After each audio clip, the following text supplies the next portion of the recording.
Paz, irmãos, hoje retomando nossas aulas, depois de 2 semanas sem fazer a escola bíblica.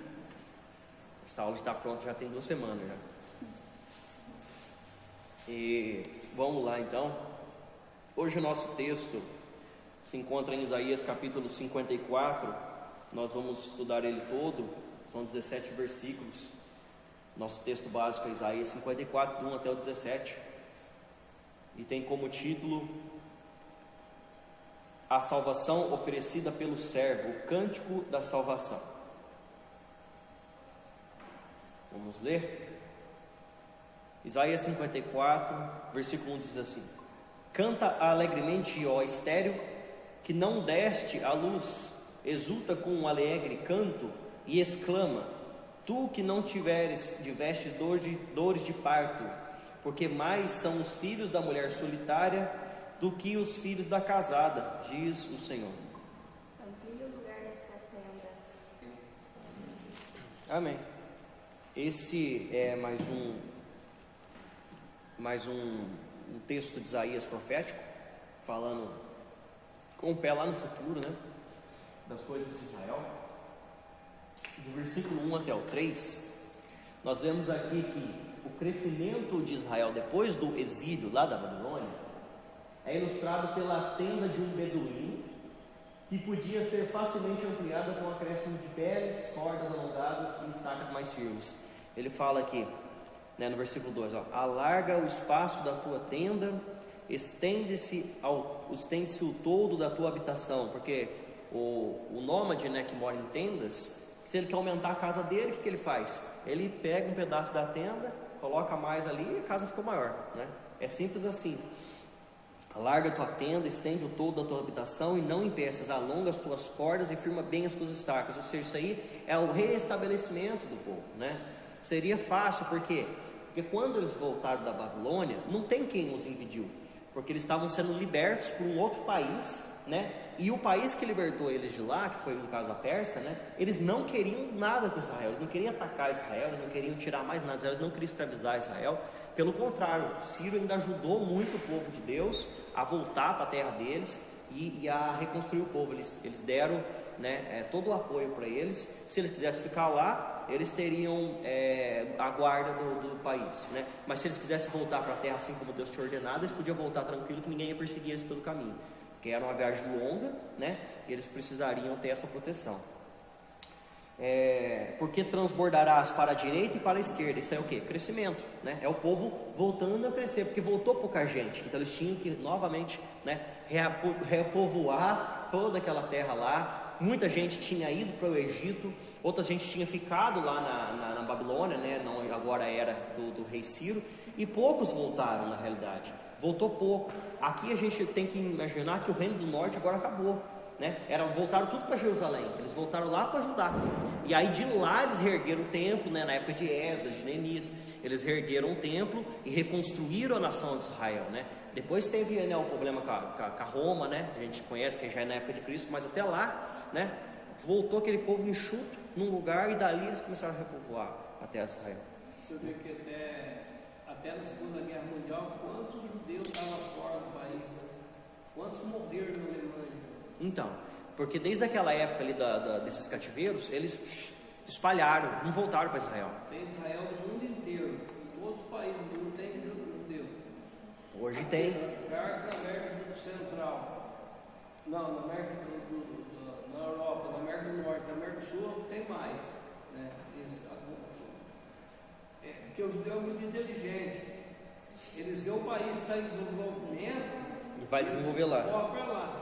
Porque eles montam os negócios deles. Você pode ver que não tem um judeu pobre. Os comércios mais evoluídos do mundo são descendentes de judeu. E aí eles fazem isso. E aí foi o que aconteceu na Alemanha. A Alemanha ficou com ciúme, o Hitler ficou muito ciumado para os judeus prosperar e os alemães não. Então mandou matar. Então você vê que ele fala, lá na terra de Israel: transbordarás para a direita e para a esquerda, tua posteridade possuirá as nações e fará que povoem as cidades assoladas, porque estava tudo destruído, O que não foi destruído pela Síria antes, foi destruído depois pela Babilônia. Pode passar? Aqui nós temos um textinho de referência lá em Gênesis, capítulo 9, versículo 11. Alguém abre para mim, por favor? Judá no exílio. Então, do versículo 9, do 4 até o versículo 10, né? E Deus fala: não temas, porque porque não serás envergonhada, não te vergonhes, porque não sofrerás humilhação, pois te esquecerás da vergonha da tua mocidade e não te lembrarás do opróbrio da tua viuvez. No Judá no exílio é vista como uma esposa separada do seu marido, uma mulher que sente vergonha, né? Uma mulher que sente aquele opróbrio, aquela tristeza, aquele desprezo, né? Mas, né, e que finalmente será restaurada a sua posição antiga, como a gente vê. Aqui ele continua falando no versículo 5, né? Porque o teu Criador é teu marido, diz o Senhor dos Exércitos, é seu nome, o Santo de Israel, teu Redentor, que é chamado de Deus de toda a terra, né? Então ela se separou de Deus, né? Porque eles foram para a terra humilhados, levados cativo por causa do pecado, do erro, é como se tivesse cometido um divórcio contra Deus, né? O Senhor te chamou como mulher desamparada, de espírito abatido, como mulher da mocidade, que fora repudiada, diz Deus, né? Por breve momento te deixarei, mas com grandes misericórdias torno a acolher-te. Ela ia ficar lá durante 70 anos escrava na Babilônia, e depois Deus tomaria de volta. Num ímpeto de indignação escondi a minha face por um momento, mas com misericórdia eterna me compadeço de ti, diz o Senhor, o teu Redentor. Aí no versículo 9: porque isto é para mim como as águas de Noé, pois jurei que as águas de Noé não mais inundarão a terra, e assim jurei, não mais me iraria contra ti, nem te repreenderia. Então, o cumprimento pleno dessa profecia, ela vai ser no milênio. Por quê? Porque uma vez que nessa ocasião, somente nessa ocasião, Deus poderá dizer que jamais voltará a irar-se contra Israel. Então Deus fala aqui, que ele está comparando esse retorno do povo de Deus a ele com o dilúvio de Noé. No dilúvio de Noé, pode ler aí. Quem achou? Eu não sei quem achou. E eu convosco estabeleço o meu concerto, que não será mais destruída toda a carne pelas águas do dilúvio, que eu não haverá mais dilúvio para destruir a terra. Então Deus fez uma aliança com Noé, né? De forma que ele prometeu que jamais voltaria a se irar contra a terra, de forma que destruiria ela com água novamente, né? Com dilúvio novamente, né? Então da mesma forma ele compara, né, o povo que estava lá na ira de Deus, né, o povo dele que estava na sua ira e que agora foi levado cativo. Ele fala: quando retornar, eu nunca mais vou voltar a irar contra ti novamente. Mas essa ira que ele está falando aqui, se for ver, hoje o povo ainda recebe muito castigo, né? Por causa do pecado, por causa da desobediência. Essa ira dele contra Noé, ali na época Noé, foi destruído totalmente, só ficou Noé, né? Então, agora ele está falando para Deus, o povo de Israel, que ele não vai irar daquela forma contra eles. Mas não vai ficar impune também. Não. Aí essa profecia, ela se cumpre plenamente só no milênio, porque lá o povo vai ser um povo perfeito, um povo que Deus não vai ter necessidade mais de destruir, porque não tem mais o pecado presente no meio do povo, né? Pode passar? Aí temos outros textos aqui. Agora a gente dá uma dividida. Aí vamos falar lá de Noé, para a gente ver sobre essa aliança aí. Aliança com Noé, versículo 9 e 10. Pode começar aqui, nós vamos pegar Gênesis 8, aí lê 20, 21 e 22. Aí o Dorvilho já vai abrir em Gênesis 9 e vai ler o versículo 8. Aí depois que lê o 20 até o 22, nós vamos esperar um pouquinho, todo mundo abre de novo em Gênesis 9 e vai começar pelo Dorvilho, tá? Eu vou até abrir também juntamente.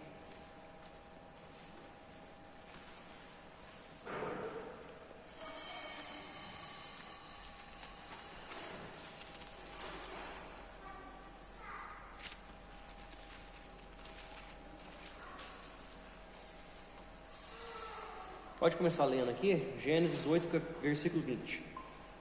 E edificou Noé um altar ao Senhor, e tomou de todo o animal limpo, e de toda a ave limpa, e ofereceu holocausto sobre o altar.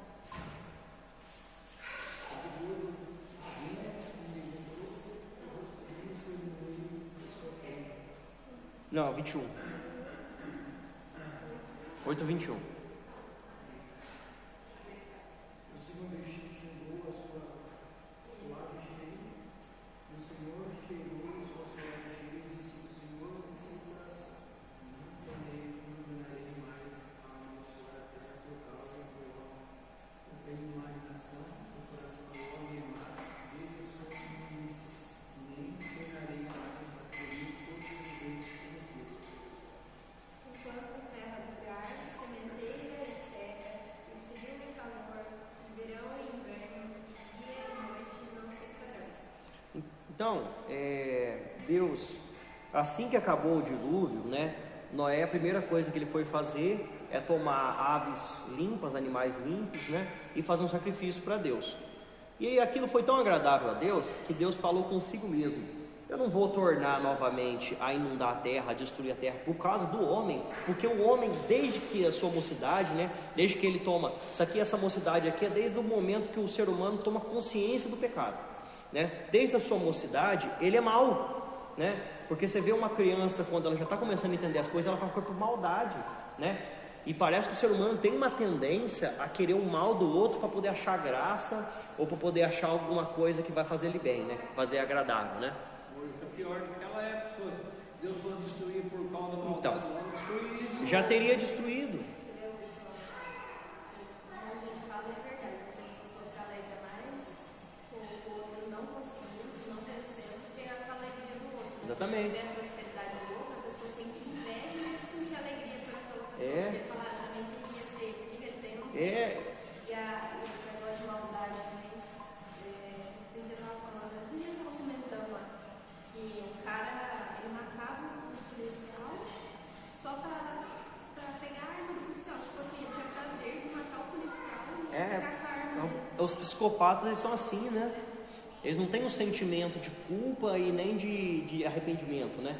Eles têm um prazer, né, em fazer o mal, fazer a pessoa sofrer, né? Só por causa da arma, no caso. Olha só que coisa, para colecionar arma, né? Então, a gente vê que Deus faz uma promessa para o homem aqui, né, o ser humano, que até a terra não vai deixar de ter as estações, inverno, verão, calor, dia e noite, até que se cumpra, né, o último dia.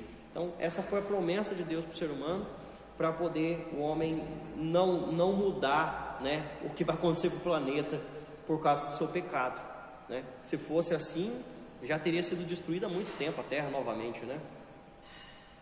E vamos lá, agora a gente vai no capítulo seguinte, para a gente continuar esse tema aqui, capítulo 9, pode ler o 8 aí? Falou Deus a Noé e a seus filhos com ele, dizendo: 9?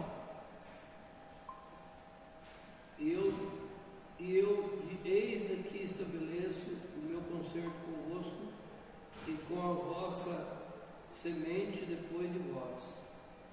E com toda a alma vivente, e convosco está, de aves, de rés, e de todo animal da terra convosco, desde todos os que sairá da arca, até todo animal da terra. Eu vou estabelecer o meu conceito que não será mais destruído toda a carne pelas águas, que não haverá mais dilúvio para destruir a terra. Disse Deus: este é o sinal do concerto que põe entre mim e vós, e entre toda a alma vivente que estará convosco por gerações eternas. O meu anjo tenho posto nas nuvens. Este será por sinal da aliança entre mim e a terra. 12. 14? Oi? 14? E acontecerá que quando eu trouxer a nuvem sobre a terra, aparecerá o arco nas nuvens. Então me lembrarei do meu concerto, que está entre mim e vós, e ainda toda a alma vivente de toda a carne, e as águas não se tornarão mais em dilúvio, para destruir toda a carne. Estará o arco das nuvens, e eu verei ao meu para me lembrar do concerto eterno entre Deus e toda a alma vivente e toda a carne que está sobre a terra. Então, você vê que Deus ele fez um concerto não só com o homem, mas com todos os animais da terra, né? Ele fala: todo ser vivente que está conosco, né, faço esse meu concerto. Nunca mais vou inundar a terra por dilúvio, e vou colocar um arco para servir de lembrete para mim mesmo. Ele fala aqui, né, para eu me lembrar de que eu tenho essa aliança com o ser humano. Então o arco-íris que a gente vê hoje, né, que tem lá os espectros da luz, que a gente consegue ver depois de uma chuva, ou mesmo quando você, né, você pode colocar uma mangueira batendo em alguma coisa, quando a água pega na reflexão da luz solar, você consegue enxergar o arco-íris, né? Então esse é o sinal de Deus para nós, de que Ele nunca mais vai inundar a terra. Então desde essa época existe arco-íris, olha só, né? E as nuvens também, porque ele fala de nuvens aqui, mas antes do dilúvio não tinha nuvem, né? Antes do dilúvio não tinha chuva, vinha só como se fosse uma neblina, né? E regava a terra e ia embora. E esse é um dos motivos pelo qual as pessoas zombavam de Noé, porque Noé falou assim: vai vir numerosa chuva sobre a terra. E aí o cara fala para ele: mas o que é chuva, Noé? Que negócio é esse de chuva? A chuva forma lá grandes nuvens sobre a terra, grande fumaça, e cai água sobre a terra. Assim, que papo é esse, Noé? Isso não existe, Noé. E mais de 100 anos para ele fazer a arca, e ele falando que ia chover, e nada de chuva, né? E quando chegou, aí ele não era louco mais. Vamos lá? Voltando para o texto de Isaías, esses são os versículos 9 e 10, né? Porque os montes se retirarão, os outeiros serão removidos, mas a minha misericórdia não apartará de ti, e a aliança da minha paz não será removida, diz o Senhor, que se compadece de ti. Então, da mesma forma que ele fez aliança com Noé lá no passado, há 5.000 anos antes, né, de Cristo, hoje também ele fez a aliança com Israel e conosco através de Cristo. E do 11 até o 17, para encerrar esse capítulo, slide, tem um monte. Do 11 até o 17, para encerrar esse capítulo, né, o cumprimento pleno que é descrito nessa passagem se dará na era milenar. Observe que o milênio representará para Jerusalém, do 11 até o 12, para Jerusalém: ó tu aflita, arrojada com tormenta e desconsolada, eis que eu assentarei as tuas pedras com argamassa colorida, e te fundarei sobre as safiras, farei os teus baluartes de rubis, as tuas portas de carbúnculos, e toda a tua muralha de pedras preciosas. Aqui, ele já está falando de uma cidade lá do futuro, né? Ele começa a dar um spoiler aqui no passado para Isaías, de uma cidade que nós nem vimos ainda, que vai, não sei quando, né? Lá no futuro, lá em Apocalipse. Para as crianças, então, na era milenar, todos os teus filhos serão ensinados do Senhor, e será grande a paz de teus filhos. Não vai ter mais guerra, não vai ter mais maldade, não vai ter mais insegurança, porque hoje, né, você solta uma criança aqui dentro da igreja, se você não olhar para ela está lá na rua, lá sendo atropelada por um carro, né? Vem uma pessoa, sequestra teu filho, né? Você não pode deixar de qualquer jeito, porque ele toma detergente, morre né, envenenado. Então, nessa época não vai ter isso mais. A criança vai ser como se fosse sábia, a ponto de não fazer não cometer nenhum erro, né? E não vai virar maldade sobre aquele lugar, né? De forma que não tem que se preocupar com nada mais, né? Do 14 até o 17, em termos de segurança, né? Será estabelecida em justiça, longe da opressão, porque já não temerás, e também do espanto, porque não chegará a ti. Eis que poderão suscitar contendas, mas não procederá de mim. Quem conspira contra ti cairá diante de ti, porque lembrando que vai ter gente para o lado de fora do muro e gente para o lado de dentro do muro. Então tem gente sofrendo para o lado de fora e tem Israel para o lado de dentro, né? Eis que eu criei o ferreiro que assopra as brasas no fogo, que produz a arma para o seu devido fim, e também criei o assolador para destruir. Foi Deus tudo, fez todas as coisas, Ele fez tanto bem quanto mal, né? Toda arma forjada contra ti não prosperará, toda a língua que eu usar contra ti em juízo, tu a condenarás. Esta é a herança dos servos do Senhor, e o seu direito que de mim procede, diz o Senhor. Então vai ser uma era completamente diferente, em que o povo vai estar sempre em harmonia com Deus, não haverá pecado, não haverá maldade, não haverá inimigo contra o povo de Deus. Uma coisa que me chamou a atenção nesse texto aqui, que eu queria comentar, é sobre essa cidade de Jerusalém, né? Essa nova Jerusalém. No versículo 11, ele fala sobre isso aí, né? Do 11 e 12. E lá em Apocalipse, nós temos a referência, né? Sobre essa cidade. A gente vai abrir lá para a gente estar vendo. Apocalipse capítulo 21, nós vamos ler do 18 ao 21. Aí, a Michelle abre aí.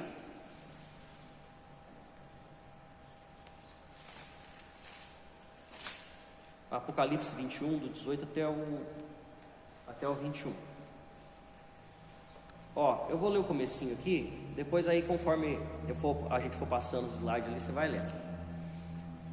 A estrutura da muralha é de jaspe. Não, acho que você já vai começar a ler já. Ó.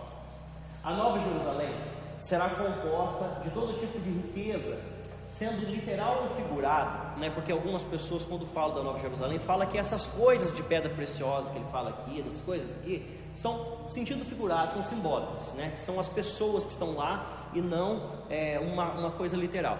Agora, se a gente estiver falando de um sentido de literal ou não, ela é composta de riquezas, né? Significando nestes materiais. O significado destes materiais. Vejamos sobre este lugar. Ó, vamos lá. Apocalipse 21, o 18. Pode passar aí o slide? Pode ler. E a fábrica do seu muro era de jaspe, e a cidade de ouro puro, semelhante a vidro puro. Isso. Então, nós temos ali, né, a pedra de jaspe. Para quem não conhece pedra de jaspe, aquela ali é uma pedra de jaspe já trabalhada, né? Todas as pedras preciosas, os minerais encontrados na natureza, eles não são como a gente consegue, como a gente vê eles, né, já prontos. Eles são diferentes, eles são brutos, né? Tem que ser lapidado, outros tem que ser purificado, né? Outros tem que ser trabalhado com outros materiais junto para dar um acabamento bonito. Mas o jaspe, basicamente, é aquela pedra ali avermelhada, né? Tem algumas pedras que nós vamos ver aqui que não existem mais, né? Então, alguns pegam uma cor, outros falam que é de outra cor, então cada um vai falar uma coisa, pode ser tonalidade diferente, mas é porque é coisa que nem existe mais. O jaspe existe até hoje, né? E é essa pedra vermelha aí, lisa, né? E ali nós temos um ouro puro, um ouro fino, né? Que o quilate dele é 99,9, né? É o quilate mais 999,9, é o quilate mais puro que existe. O preço desse ouro é muito acima do ouro que a gente conhece, né? Se você compra um ouro de 16 quilates, ele é meio esbranquiçado, ele é muito mais barato. Se você compra um de 18 quilates, ele já é outro preço, de outra cor, outra dureza, outra pureza. Agora tem aquelas alianças que já são 24 quilates, né? Que já é uma aliança mais cara, né? Por isso que vai mudando, por causa da pureza do ouro, né? Do material que ele é. E aquele ali é o ouro mais puro que tem, né? Então, aumenta o valor, aumenta a pureza. Pode passar? Aí, pode continuar lendo? E os fundamentos do muro da cidade estavam adornados de toda pedra preciosa. O primeiro fundamento era jaspe, o segundo safira. Então, nós vimos, né, jaspe já. O segundo é a safira, aquela pedra azul ali, né? Não vai ficar 100%, né, por causa da iluminação, mas é uma pedra azul.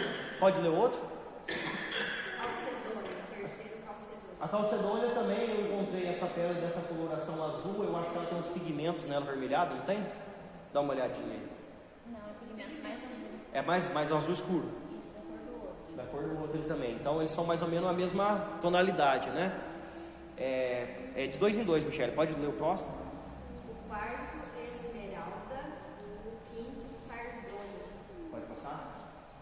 A esmeralda é verde, né? A esmeralda tem até hoje. Ele é um verde, né, límpido, forte, bonito. O sardônio, ele é vermelho. Tem alguma tonalidade aí?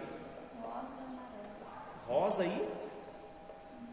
É uma cor meio vinho, meio rosa. É uma mistura, né? Vermelho, vinho, rosa. É desse jeito mesmo. Pode passar? Próximos? O sexto, sárdio. O sétimo, crisólio. Tá vendo? Esses crisólitos, essas coisas já começam a não existir mais esse tipo de material aqui, né? É muito mais raro hoje em dia. Então, naquela época, tinham pedras que hoje já não existe mais. Fala as cores para mim, hein? As cores? Aqui é marrom, laranja. marrom meio alaranjado.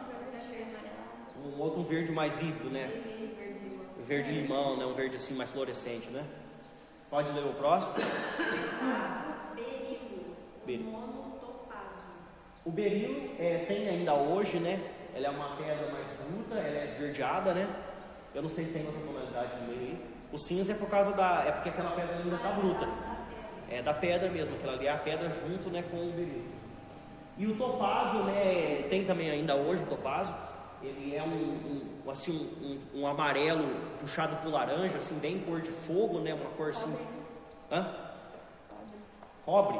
Uma cor mais de cobre, assim? Meio vermelhado, meio laranja, né? Mas é bem bonita essa pedra também. Pode passar? O 10º crisópraso e o 10º jacinto. O crisópraso, ele é dessa cor esverdeada, tem uns pigmentos no meio dele, né? Uns pontos, acho que mais é preto, né? Uns pontos mais escuros, meio verde escurão, né? Verde escuro, né? E o jacinto, aí se você procurar jacinto, você vai achar tons de verde e você vai achar tons de vermelho, né? Eu encontrei esse avermelhado aí e coloquei ali pra gente estar vendo, mas pode ser também que o jacinto tenha realmente outras tonalidades, né? Pode passar? Pode ler? O 12º, ametista. Ametista, perdão. E as 12 portas eram 12 pérolas. 12 pérolas, né? A ametista é aquela pedra ali de cor azul, puxado o tom roxo, né? Essa pedra tem até hoje, a ametista tem até hoje. E a pérola, que a gente sabe que é uma pedra que vem de outra, né? De outro lugar, né? Vem do fundo do mar, vem das ostras, né? Que produzem a pérola. E são materiais, né?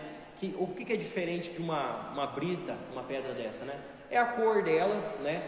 E o trabalho dela e a dureza da pedra, né? Porque você pega, por exemplo, um diamante, né? O diamante, ele é uma coisa que é uma das pedras mais fortes que existe, né? Ele serve para cortar. Então ele é usado em ferramentas de trabalho, né? Ele é usado como joia. Um vidro, por exemplo, você não consegue cortar um vidro se não for com um diamante. Então existem coisas que se só faz com certas pedras preciosas e tanto para adornar, né? E a pérola também, né? Ela é de uma dureza extrema, ela é muito, muito forte, né? Produzida pela osso. Pode passar? Acabou? Então, a gente começa a ler sobre essa Nova Jerusalém. Você vê o que ele termina, né? Ele fala: cada uma das portas era uma pedra, e a praça da cidade de ouro puro como um vidro transparente. Como um vidro transparente. Olha que ouro mais, né, refinado que é esse, que ele parece ser translúcido, né? Como um vidro transparente. Deve ser a coisa mais linda do mundo, né? Mais linda do universo. A gente, se parar assim, quando você tiver um tempo na sua casa, pega para ler esse capítulo 21, que vai falar da Nova Jerusalém. Ele fala das medidas da cidade, né? Você vai ver que a cidade é quadrada, você vai ver muita coisa, você vai ver as medidas da muralha.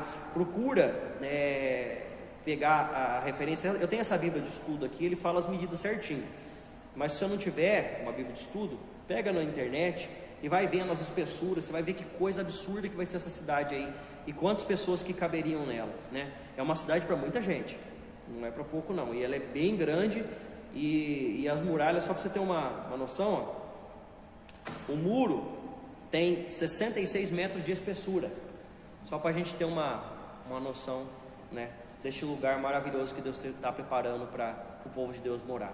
E é tudo muito maravilhoso, é que a gente muitas vezes não se atenta, né? A gente não para poder entender, colocar, né, visualizar aquilo que Deus tem separado para nós. Amém, queridos? Próxima lição, nós vamos estar estudando o capítulo 55 e o capítulo 56, tá? Até o versículo 8.